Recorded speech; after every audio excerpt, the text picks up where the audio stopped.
Court started off hot today with a near immediate objection by the defense to the prosecution playing a portion of audio that the defense had previously apparently objected to and that the prosecution was not supposed to play. And so we're going to go ahead and play the video. You'll see the audio first, then you'll see the objection and the discussion, and finally you'll get the ruling from Judge Whitaker. I want you to bring down the house. Okay, son, right thing that I say every day. I want this is what while you got time to really sit down and think, I want you to think about everything you can think of. Anything that you can think of, anything that you're involved in, anything that Shannon, the BPI thug, and whoever else that you know is involved in within all this grand scheme of things so we can do our job. That's what I want. You talk about getting your girl out the way, getting you out the way. That's gonna come with something. We can't just make moves like, hey, go get this girl and take her to the Holiday Inn Express. Like, we ain't got money like that. But it's called protective custody. Yes. They can give you move you somewhere else. You have to leave it now. At this point, why is that such a bad idea? Why would it such a bad idea? To leave it now. Why are you so scared to leave? I know this all you know, but there's more to life than the shit that you involved in, dude. You gotta walk around with a bag with an assault rifle. That ain't life. You trapped in a war zone. You at war with your own friends, though. You can't even get in the car with me because you're scared I'm gonna knock your head off. What type of shit is that? How can you sleep? You see what I'm saying? Shannon and D gonna end up killing you, dude.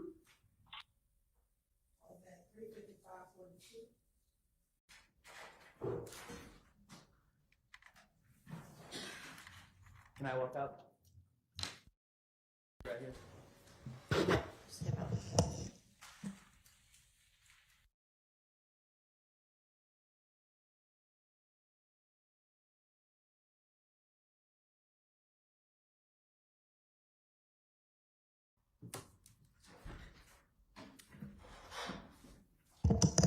Mr. Short, you can just go ahead and repeat that.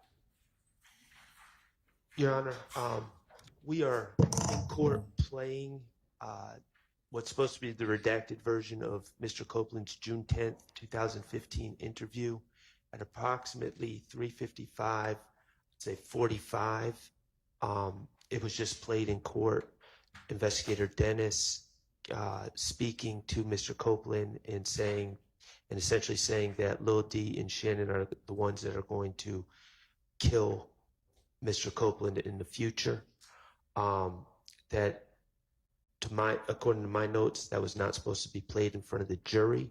The state was to redact certain portions of this transcript as was litigated a couple weeks ago, and the state assured us that they were going to stop at the appropriate times and pause at the appropriate times. That was not done, and it is a statement about it's prejudicial, it's bad character, it's a statement about my client's future dangerousness that the jury has been exposed to, and at this point, I am moving for a mistrial on behalf of Mr. Stillwell.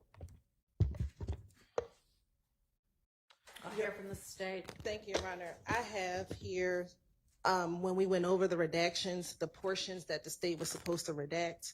And what I have here from this chart, Your Honor, is page 396, line 21, which begins with, I heard Shannon and D was shooting at niggas on Simpson Road. And I have that we were going to be redacting from 396, line 21 through 397, line 11. And that is the portion that we had just paused on before the objection was launched. So the portion that Mr. Shard is discussing was not, at least in the notes that I have, the portion that the state was supposed to redact, Your Honor. So we would ask for a denial of any mistrial at this juncture, given the notes that I have. And I also sent this over, the highlighter redactions, to defense counsel to confirm that The portions highlighted are the portions that need to be redacted, and no one brought up to my attention at all that I missed a particular highlight. So we would ask that it be denied. And do you believe that you missed a highlight, or do you believe that what you highlighted is correct? What I highlighted is correct. Based All right, upon my I'm going to notes. take a brief recess and look back at all of my notes from them. That was not an appropriate thing for the jury to hear, but I also recognize that I likely did not articulate that previously. I would ask for a curative instruction, just that the jury is not supposed to consider what was last said by the detective. Okay. I'm happy to give some sort of a curative instruction. I mean, I think it's fairly obvious that this is pressure tactics and persuasive tactics and what have you on the part of the detective doing the interviewing, and not any kind of crystal ball that he has into the future stating any kind of facts. I don't actually think it's particularly damaging, but I understand. And so what language would you like for me to instruct them in?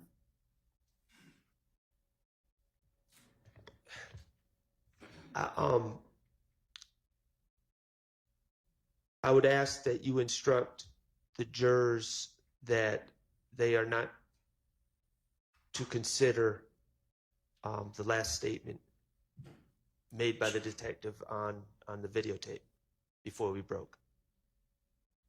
As fact or whatsoever, or do you want me to say any suggestion made in the last statement, or just That any suggestion made. okay? They're not to consider any suggestion made by Investigator Dennis on that videotape just before we broke. All right. Any comment by the state? Your Honor, we would object to a curative instruction. The entire passage of what Detective Dennis said, starting at line 10 through line 20, would put in context what the court just said. He starts off, "To leave Atlanta, why are you so scared to leave this all? I know this is all you know, but there's more to life than the shit that you're involved in, dude. You gotta walk around with a bag with an assault rifle. That ain't life. You're trapped in a war zone. You're at war with your own friends, though. You can't even get in the car with me because you're still indiscernible. What type of shit is that? How can you sleep? You see what I'm saying? Shannon D gonna end up killing you, dude." Like, I don't think. Yeah, that's the part he's bothered about. The very last part about Shannon and D gonna kill you.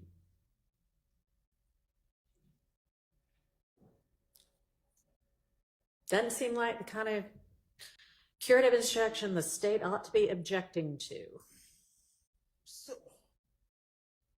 So, Your Honor. Yes. Would you like to make a suggestion as to how to craft the curative instruction? No, Your Honor. We just want to make sure that what is disregarded is the last sentence, nothing before the last sentence. Because we stopped it there, then there was a break. So the last portion, which would be, you see what I'm saying, Shannon D gonna end up killing you, dude. This is to disregard the Shannon D's gonna end up killing you by the detective. So you want it to be more specific? Do you want me to say something like, you're not to consider a suggestion made in the last question by Detective Dennis about anything that Mr. Stillwell might hypothetically do? Or no? No, I think that would be drawing more attention to it. Okay. I think if we just say the last sentence or the last statement made by Investigator Dennis, the jurors are not to concern themselves with that statement.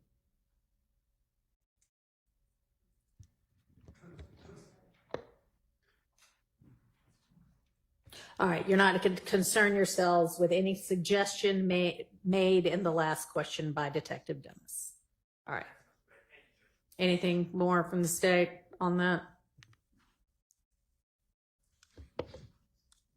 My only concern around is that it's taking out the entire portion of that, because the last thing they heard is Detective Dennis before I pause. So they may think they can disregard all of it except for the last. Well, you know what? It's just the question anyway. So that's the instruction I'm going to give.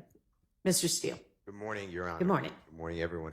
Your Honor, I just want to again put my objection. I didn't want the recording any recording to be played the way it's been played over our objection for this reason. And I don't know why anything that Detective Dennis said about, I don't know why you want to leave Atlanta and carry an assault rifle, that shouldn't come into evidence before this jury.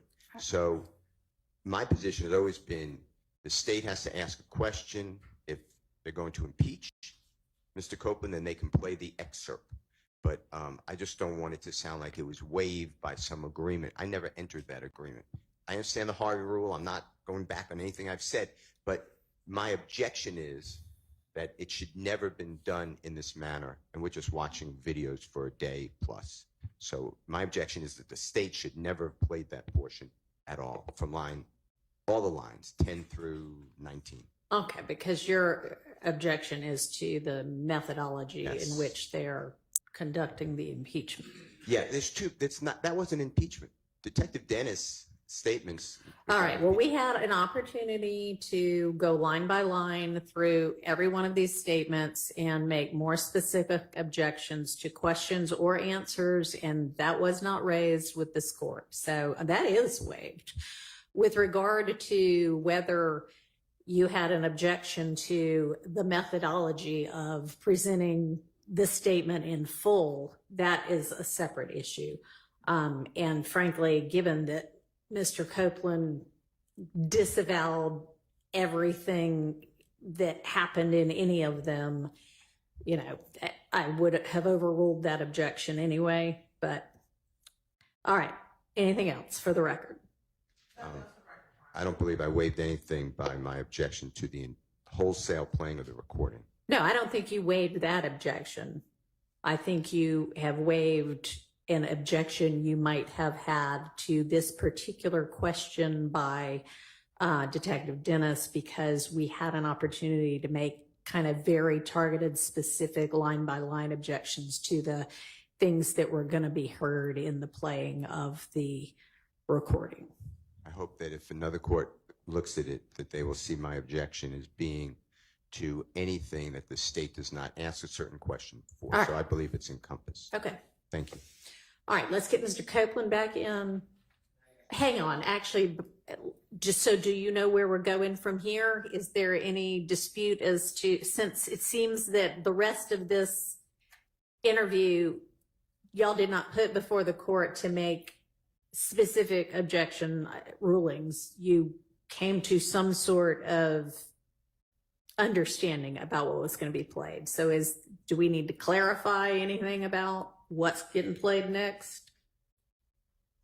Not from the state. I have everything that we agreed to. It's been highlighted, sent over to defense. I haven't heard anything All right, inconsistent with the mic that you're pressing right now Sorry, Your is Honor. not anything we're using. That is in case the sound system goes out. Your mic's still that one that's attached to the, well, I'm not hearing it from that anyway. Go ahead. Sorry, Your Honor. From the state's position, we believe that we've covered all of the redactions. This is what I forwarded to defense to make sure that I was correct with my redactions, and we didn't hear anything otherwise. So I believe Well, and as it turns out, that one was, you were correct that the redactions y'all had talked about were the redaction you highlighted, at least for that one. But anybody want to triple check before we press play again? So am I correct that we're picking up now at 397, line 12? Yes. All right, let's get Mr. Copeland in. Your Honor, Not yet. Yes. since there's a curve instruction before the next question's posed, there has to be the renewal of the mistrial motion. Can we do that now and preserve it for any appellate review? For clarity's sake, Mr. Shard, are you still making a mistrial motion? Because you seem to have said that, clarify that for me. Or have you withdrawn that? I am making one, but I also acknowledge what I've said to the court. Okay. All right. So that is denied. I will give a curative instruction, and yes, it's preserved. Thank you, Your Honor. Okay. Now let's get Mr. Copeland and the jury.